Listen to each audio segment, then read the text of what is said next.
एक बड़ी तर्कपूर्ण बात आशीष चतुर्वेदी के सामने रखूंगा, फिर बाकी मेहमानों के पास चलूंगा। आशीष भाई, कम से कम अखिलेश यादव को अध्यक्ष के नाते स्वामी मौर्य को बुलाकर ये पूछना चाहिए था कि आदरणीय मौर्य जी, प्रातः स्मरणीय मौर्य जी, आप जब बसपा में थे तो क्या आप अपने श्रीमुख से ये नारा नहीं लगाते थे, हाथी नहीं गणेश है, ब्रह्मा विष्णु महेश है? नोट कर लो भैया आशीष जी, बताना उनको। क्या दूसरा नारा मौर्य लगाते थे मायावती की उपस्थिति में मंच पर, ब्राह्मण शंख बजाएगा हाथी बढ़ता जाएगा, और ये दो नारे लगाने के बाद बहन जी को दंडवत प्रणाम करते थे। क्या तब उनको ब्राह्मण से नफरत नहीं थी, शंख से नफरत नहीं थी, ब्रह्मा विष्णु गणेश से नफरत नहीं थी? एक दूसरा ही प्रश्न पूछे उसी मीटिंग में चाय पिलाते हुए कि आप 5 साल भाजपा में रहे, जितनी ऊंची आवाज में केशव प्रसाद मौर्य जय श्री राम बोलते थे, उतनी ऊंची आवाज में कंपटीशन में स्वामी मौर्य बोलते थे जय श्री राम। क्या ओम जय जगदीश हरे भी गाते थे, हनुमान चालीसा भी पढ़ते थे, सब काम करते थे, बिटिया अभी भी कर रही है। ये सारा ज्ञान सपा में आने के बाद हुआ इनको? आशीष जी, ये वैलिड सवाल नहीं है क्या?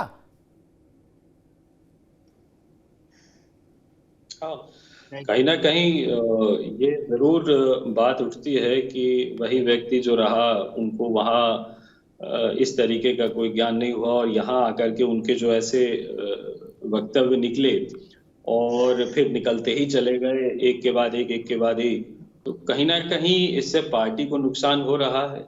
और ऐसा पार्टी के अंदर भी लोगों में जो है बहुत गुस्सा है। बहुत लोग इनकी शिकायत लेकर भी अखिलेश जी के पास गए हैं कि ये जो इस तरीके के बयान दे रहे हैं वो हमारे धर्म को, जाति विशेष को टारगेट करना, तो कहीं ना कहीं ये गलत है। और इसका कोई राजनीतिक लाभ भी मुझे किसी भी एंगल से होता नहीं दिख रहा है।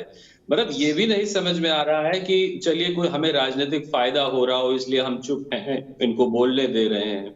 हमें तो किसी भी एंगल से इसमें केवल नुकसान ही नजर आ रहा है। और उसके बावजूद जब इस तरीके से इनको कोई लगाम नहीं लग रही, कोई इनसे पूछा भी नहीं जा रहा है कि आप, इनको मना भी नहीं किया जा रहा है कि आप आगे इस तरीके के बयान न दें जिससे लोगों की धार्मिक भावनाओं को आहत होता हो, तो बहुत ही हैरान करने वाली एक स्थिति है। अखिलेश जी एक तरफ बहुत मेहनत कर रहे हैं और एक तरफ जो एक बयान आ रहे हैं उससे वो जितनी मेहनत कर रहे हैं उससे ज्यादा वो नुकसान कर दे रहे हैं। यही बात मैं बहस में लाना चाहता था। शिशिर चतुर्वेदी जी, आपको उपाध्याय जी एक मिनट रुको। शिशिर जी, आपको क्या लगता है अचानक से हिंदू महासभा को टारगेट पर क्यों ले लिया, सावरकर को टारगेट पर क्यों ले लिया मौर्य जी ने? इसके पीछे क्या डिजाइन? विनाश काले विपरीत बुद्धि। अगर स्वामी जी जिस प्रकार से हमारे धार्मिक ग्रंथों का, हमारे प्रभु श्री राम का अपमान ना करते, तो अखिलेश जी को लखनऊ के गोमती तट पे धार्मिक आयोजन में दौड़ाया ना जाता, जूता छोड़ के उनके सुरक्षा कर्मी ना भागते, उल्टी परिक्रमा अखिलेश यादव जी ना कर रहे होते।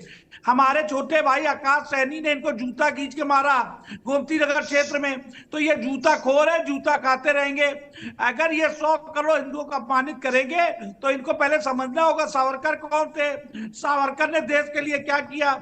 आपको मैंने पहले ही बताया कि सैनिक स्कूल खुलवाया, बीएचयू जैसे महाविद्यालय बनवाया, विश्वविद्यालय बनवाया, घर वापसी कराई, शुद्धिकरण कराया, सैनिकीकरण की बात सबसे पहले उन्होंने की। तो ऐसे तमाम, और सबसे बड़ी बात, जिस दौर में क्या नाम है, मोतीलाल नेहरू जी चाहे और जिन्ना हो, सबने बैरिस्टर की डिग्री जब ली वहां ब्रिटानिया हुकूमत से, तो वहां दस्तखत करके देना पड़ता था कि उनकी सुधारता को स्वीकार करेंगे। पहले नायक ऐसे थे सावरकर जी जिन्होंने दस्तखत करने से मना किया और डिग्री नहीं ली। वो ये बलिदान उनका था, क्या कद था उनका, आप सोचिए। वो ऐसे नायक को ये जो अपमानित करने की बात करते हैं। एक तरफ समाजवादी पार्टी कहती है जाति जनगणना करो, दूसरी तरफ हिंदू महासभा कहती है जात पात की करो विदाई, हिंदू हिंदू भाई भाई। तो हिंदू महासभा की जो हिंदू राष्ट्र की कल्पना थी, सावरकर की, डॉक्टर श्यामा प्रसाद मुखर्जी जी की, पंडित मदन मोहन मालवीय की। ठीक है शिशिर भाई, अभी रुकना होगा, अभी रुकना। अवधेश जी आ रहे हैं बाद। मुन्ना खान साहब, अब तो मौर्य जी और कांग्रेस में रिश्तेदारी हो गई, ठीक भाई भाई भाई, अब तो पीडीए बन गया, वो इंडिया बन गया ना, इसलिए अब तो नातेदारी का मामला, इसलिए सवाल आपसे भी बनता है। आप लोग भी कभी बुला पूछते कान में मौर्य जी से अकेले में कहीं ले जाके कि गुरु ये सब ज्ञान तुमको तब नहीं आया जब बसपा में मंत्री रहे, जब भाजपा में मंत्री रहे? नहीं, तब जय श्री राम इतने जोर जोर चिल्लाते लगता नसें फट जाएंगी। नहीं, बिटिया अभी भी वही सब कर रही है, पूजा पाठ, जप तप, ध्यान तपस्या। क्या तो आप लोग पूछे नहीं इनसे कि या भाई हमारा ही सुपारी ली है क्या गठबंधन की? क्योंकि सावरकर पर जो बोल रहे हैं मौर्य, इसके बाद आपके लिए शरद पवार से मुश्किल हो जाएगी, उद्धव ठाकरे से मुश्किल हो जाएगी। एक बार राहुल गांधी बोले थे तो बवाल मचा था, आपकी जानकारी में होगा, मैं उसको रेखांकित कर दूं फिर से, और यह तय हुआ कि राहुल गांधी सावरकर पर नहीं बोलेंगे। क्या? लेकिन ये चाचा इनका क्या होगा? नहीं, सवाल ये है अमिताभ जी कि केशव प्रसाद मौर्य क्या कह रहे हैं, ये अखिलेश जी को सोचना चाहिए। इस तरीके की बातों पर दूरी बना के रखे। देश में और कई गहन समस्याएं हैं जिसे उसे उठाना चाहिए था। वो एक वरिष्ठ नेता है और पहले मंत्री रह चुके हैं, इसलिए देश के हालात, युवाओं के हालात, किसान के हालात और जवान के हालात से वो अवगत है। तो मैं समझता हूँ इस तरीके के बातों में, इस परपचे में उसे नहीं पढ़ना चाहिए। दूसरी बात, हमारे मित्र कह रहे थे कि जो भी व्यक्ति हिंदू का अपमान करेगा वो बर्दाश्त नहीं करेगा। अरे भाई, अभी भी रो रहे हो। देश में गृह मंत्री हिंदू, देश का प्रधानमंत्री हिंदू, देश में 100-125 करोड़ आबादी हिंदू, फिर भी तुम रो रहे हो। शर्म आनी चाहिए। बदलो इन सरकार को। फिर कांग्रेस बेहतर थी जब रोना नहीं था इन बातों से। रो क्यों रो मेरे भाई? अगर केशव प्रसाद मौर्य कह रहे उत्तर प्रदेश में आपकी सरकार, आप खामोश क्यों? दूध का दूध, पानी का पानी हो जाना चाहिए। अरे पहले तो नाम ठीक लो यार मुन्ना खान, आप केशव प्रसाद मौर्य बोले, स्वामी प्रसाद मौर्य भाई करते हो। स्वामी प्रसाद मौर्य, सॉरी सर, स्वामी प्रसाद मौर्य, आप एक्शन लो ना। एक्शन क्यों नहीं ले रहे? आपको एक्शन लेना चाहिए, लेकिन नहीं, आप भय दिखाओगे, आप डर दिखाओगे, टीवी पे आके ललकारोगे, बस यही काम है। एक बार रुकिए, ये तर्क ठीक है। रुकिए शिशिर, अभी रुकिए, मैं अवधेश जी के पास चलूं, लेकिन एक बात कहूं, जो बात मुन्ना खान साहब ने कही वो बात ठीक नहीं। अव्वल तो लोकतंत्र में, संसदीय लोकतंत्र में वोट से सरकार चुनी जाती है, ठीक?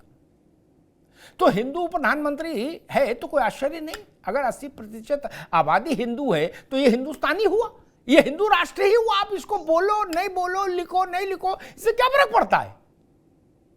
पाकिस्तान मुस्लिम राष्ट्र अपने को ना माने तो क्या वो हिंदू राष्ट्र हो जाएगा? नहीं ना। 100 में 90 तो वही है, 95 तो मुसलमान ही वहां। ये क्या, तो कौन सा तर्क है? और आप ये भाषा, ये बात भी ठीक नहीं कि आप फिर भी रो रहे हो। कलाम साहब राष्ट्रपति बने, फखरुद्दीन अली अहमद राष्ट्रपति बने, चीफ जस्टिस बने मुस्लिम, सेना के प्रमुख रहे मुस्लिम, फिर मुसलमानों को तकलीफ क्यों है? फिर काहे बात की तकलीफ? अरे भाई लोग गजब करते हो। मैं तकलीफ में हूं नहीं, अरे रोज ये हो रहा है कि जी मुसलमान प्रताड़ित है।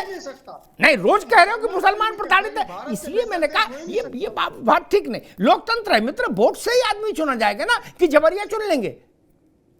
नहीं ना, वोट से ही चुना जाएगा। उपाध्याय जी, मैं फिर कहता हूं, अखिलेश यादव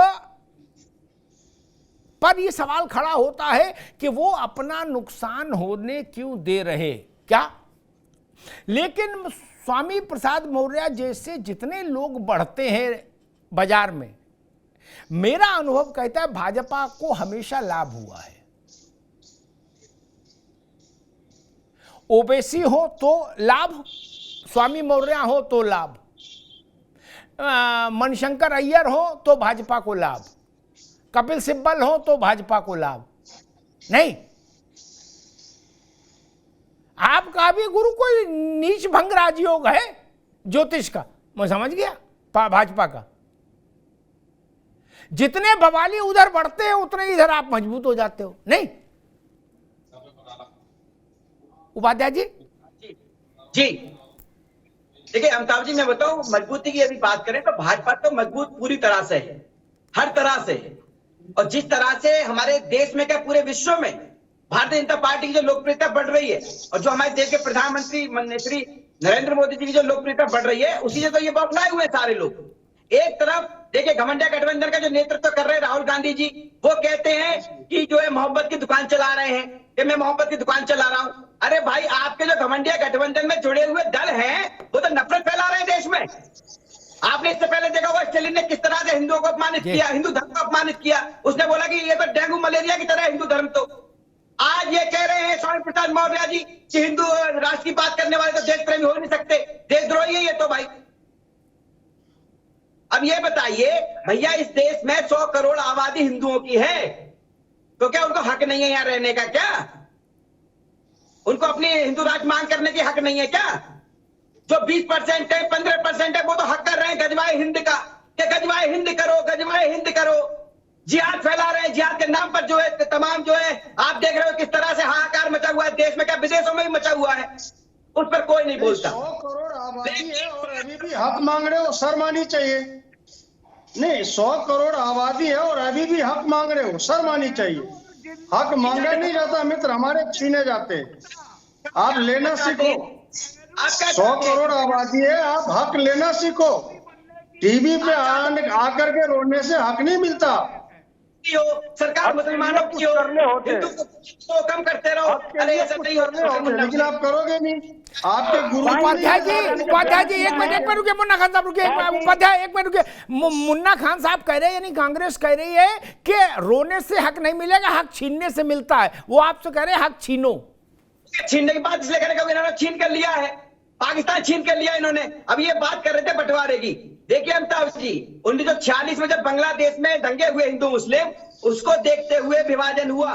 14 और 15 की रात को जब विभाजन हुआ है भारत पाकिस्तान का, तब जो है ये केवल जो हिंदू जो दंगे हुए थे बांग्लादेश में, उसकी वजह से विभाजन। आपको इतिहास की जानकारी नहीं है, आपको इतिहास की जानकारी नहीं है। अगर जानकारी होती तो हम ये बात नहीं करते।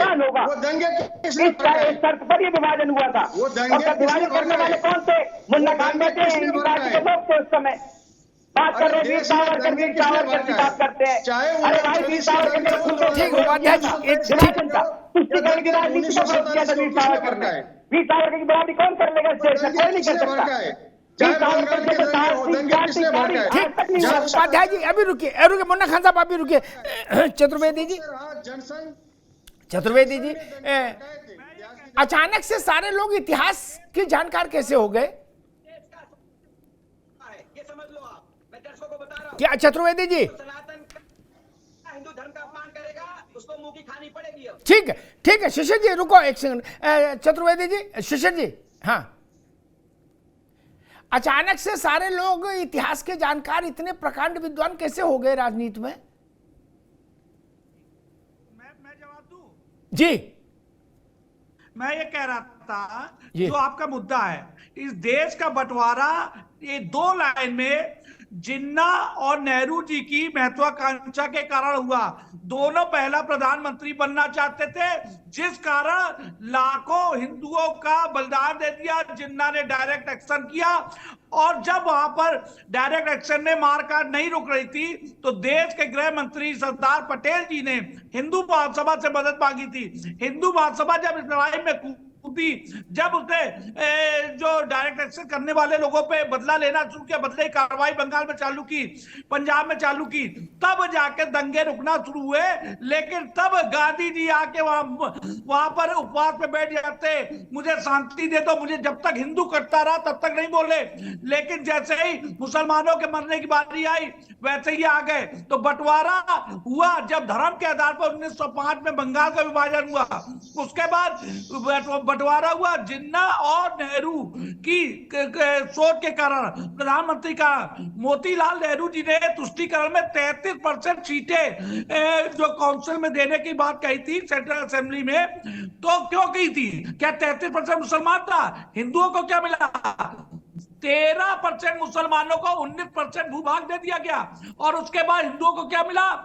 टूटा हुआ राम मंदिर, टूटी हुई मथुरा, काशी, और हमारा ताजमहल जो तेजो महल था वो कुतुब मीनार लूटी हुई। ताजमहल छोड़ो, ताजमहल छोड़ो, इतना ही ठीक है। मथुरा काशी यही ठीक है। अयोध्या, अयोध्या बनी ना, बाकी बने ताजमहल तक मत जा, ताजमहल रह दो। रुको चौबे जी,